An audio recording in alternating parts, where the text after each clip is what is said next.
Magandang araw po, welcome po sa aking channel, Noob9 TV. Patalasasan po, meron po ba kayong mga properties na napapabayaan or non-performing assets? Plan nyo ibenta, pero wala kayong oras sa pagbenta nito. Kung ito'y pagkakatiwala nyo po sa amin, tawag lang po kayo sa aking numero, usap po tayo, gawin ko po ng video for free. Yes, libre po, wala po kayong babayaran. Tutulungan pa namin kayong mabenta ang inyong property. Kami na po bala sa marketing, sa boosting or paid ads. Even sa tripping, hindi na po kayo mapapagod sa pag-entertain ng mga buyers. Kami na po bala sa lahat. Tawag lang po kayo. Hanap nyo po ba isang residential property na wala pang isang oras ay nasa Manila na po kayo? Well, ito na po yung hinahanap nyo. At hindi lang po doon, ito po'y income generating. Gawa ng yung original house na bungalow ay tinitirhan ni owner, then itong katabing extension na 2-story ay pinapaupahan. May lot area po ito na 214 square meters at may floor area na 260 square meters. Ito po yung nakabakod na at meron pong steel gate. Ito pong main house ay meron pong 3 bedrooms at 2 toilet and bath. Then yung 2-story na extension naman ay may 2 bedrooms at 1 toilet and bath. Then meron din pong kitchen. Ito po yung well-maintained, kaya ready for occupancy. Gawa ng dito rin po nakatira si owner. Walking distance lang po ito mula sa Southwoods. Ganun po kaganda ang lokasyon nitong property. Kompleto na po doon mga business establishments, restaurants, banks, at hospital. Mamaya po sa dulong parte ng video, discuss ko sa inyo ng distance, location, at travel time. Ito po yung main door na naka-aluminum screen door. Then welcome po dito sa bahay ni Madam. Napakalaki po ng living area. Pwede pong lagyan ng receiving area dito. Then sa dulo naman ay entertainment area. Maisingit ko lang po, reason for selling, ba't binebenta? Well, mag-isa na lang po sa buhay si Madam. Napakalaki na po nitong bahay na to para sa kanya. At dito naman po yung hallway na papunta sa 3 kwarto. Ito po yung first bedroom. Sa spasyo, sakto lang. Hindi naman siya ganun kaliit at hindi naman ganun kalaki. Meron din po itong wardrobe. May sliding window glass na may security grill. Then sa pintura, kung hindi naman ganun kaselan, okay pa naman. At dito naman po yung second bedroom. Halos same size lang po nung unang kwarto.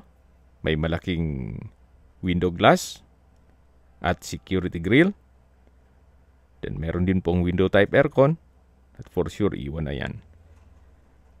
Then may wardrobe. Then dito naman po yung third bedroom. Meron po siyang double deck. Then sliding window glass with security grill. May wardrobe. Naka-tile flooring. So, ganoon din po. Kung hindi naman ganun kaselan, pwede pa naman ang pintura. Dito naman po yung common toilet and bath. May hand wash basin, water closet with bidet. At from floor to ceiling po, ang tiled bathroom wall. So, yan po yung 3 kwarto at common toilet and bath. Then, ito naman po yung living area kung saan dyan po tayo dumaan kanina. Yung main door. Then, meron din pong customized window glass with security grill at may split type aircon. Dito naman po ay another room na kung saan pwede pong maging another bedroom. Yan naman po kung malaking pamilya kayo. Napakalaki po ng spasyo nito. Then dito naman po yung dining area at sa dulo yung kitchen. Ito naman po yung access stairs na papunta dito sa 2-story na extension. Actually, meron pong nakabukod na spiral stairs dun sa labas. Ang sabi ni Madam, pag meron pong naglilipat bahay, dito po dumadaan kasi mas malaki ang hagdan dito. Para hindi nga mahirapan dun sa spiral stairs. Upon tripping po, papakita namin sa inyo yung 2 bedrooms, then 1 toilet and bath at kitchen. Balik po ulit tayo dito sa dining area. Then meron pong dining set, then breakfast table, at dito naman po yung formal kitchen na may display kitchen cabinets, storage ng kitchen utensils, at may kitchen drawer. Meron din pong tiled kitchen countertop. Then dito naman po yung access door na papunta naman sa dirty kitchen at service area.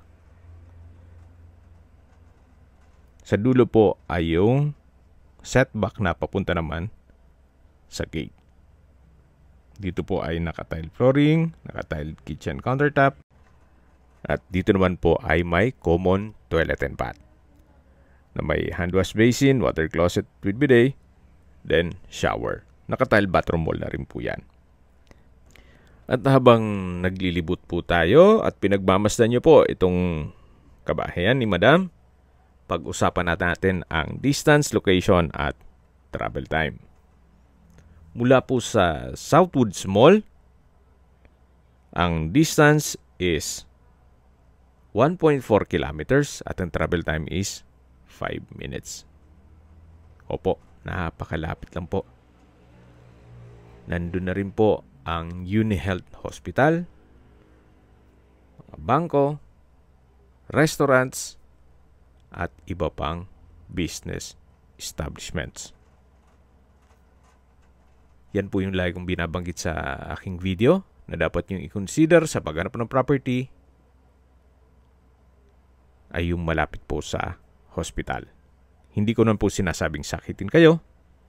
Yan naman po for emergency purpose lang naman.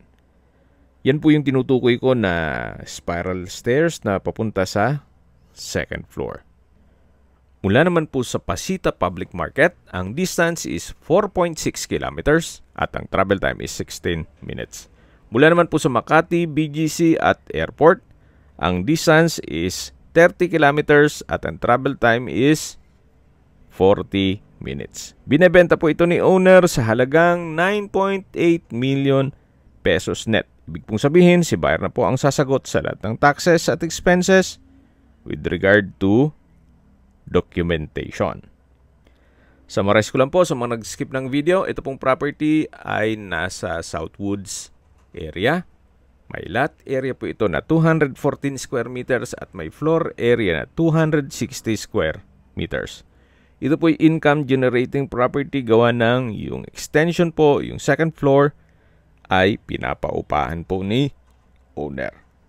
At dito po sa dulo ay meron pong roof deck na kung saan ginagawa nilang sampayan. Yan po yung bubong ng yung original house. Then yan po yung extension na kung saan maayos na maayos pa naman. Wala naman po kayong papagawa dito. Siguro retouch na lang ng pintura. Kung i-assess ninyo, bibili kayo ng lupa na 214 square meters, then magpapatayo pa kayo ng bahay, mulang kukulangin ang 9.8 million pesos ninyo. Yan naman po yung opinion ko lang naman. Depende pa rin yan sa inyo kung anong assessment nyo dito sa property. Kung may mga katanungan po kayo, tawag lang po kayo sa aking numero. At sa mga kababayan naman natin na sa ibang bansa, meron po akong WhatsApp, Viber, at Telegram. Same number lang po, 0917-316-3399. Sa mga nagtatanong naman po ng aming Facebook, meron po aming Facebook page na Nov9TV at Facebook Real Video. Meron din pong TikTok at Instagram. May ibang YouTube channel po kami, the Nov9TV channel,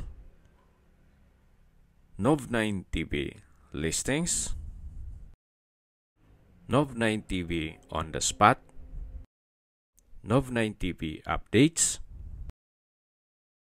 at Nov9 TV House Rental. Sana po naibigyan nyo ang video presentation. Paki-like and subscribe na lang po sa aking channel para ma-update din po kayo sa aking future listings.